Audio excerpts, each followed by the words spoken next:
Ngayon ay ginugunitan natin si San Josaphat, isang obispo at martir ng pagkakaisa ng simbahan. Siya ay isinilang sa Ukraine noong huling bahagi ng 16th century. Noong panahon niya, ang simbahan ay nahahati. May mga Kristiyanong hiwalay sa ugnayan sa Santo Papa at may mga nagnanais ng muling pagkakaisa. Sa gitna ng kaguluhang ito, si San Josaphat ay tumindig bilang tapat na tagapagtanggol ng pagkakaisa at kapayapaan. Ngunit ang kanyang pagsisikap ay sinalubong ng matinding pagtutol. Marami ang tumutol sa kanya. Siya ay inusig at kinamuhian dahil sa kanyang katapatan sa Santo Papa. Sa kabila nito, hindi siya tumigil sa pangangaral ng kapayapaan hanggang sa siya ay pinatay ng isang grupong galit dahil sa kanyang pananampalataya.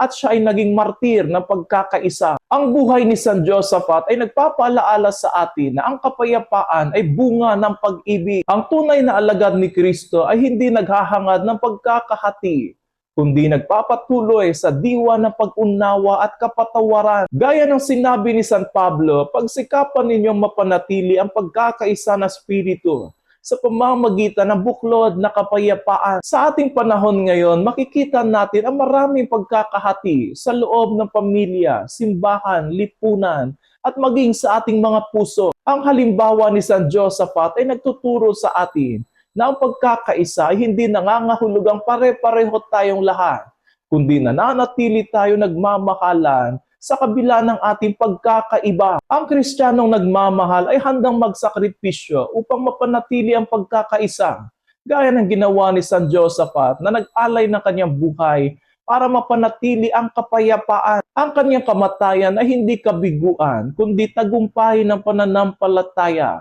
Dahil ang dugo ng mga martir ay laging nagiging binhi ng bagong buhay at bagong pag-asa para sa simbahan. Sa paggunita natin kay San Josaphat, inaanyayahan tayo na tigilan na ang pag-aaway at simulan ang pakikinig, pagkakaisa at pag-iibigan. Ang kapayapaan at pagkakaisa ay hindi bunga ng tagumpay, kundi ng pagsuko ng ating sarili sa kalooban ng Diyos. San Josaphat, ipanalangin mo kami.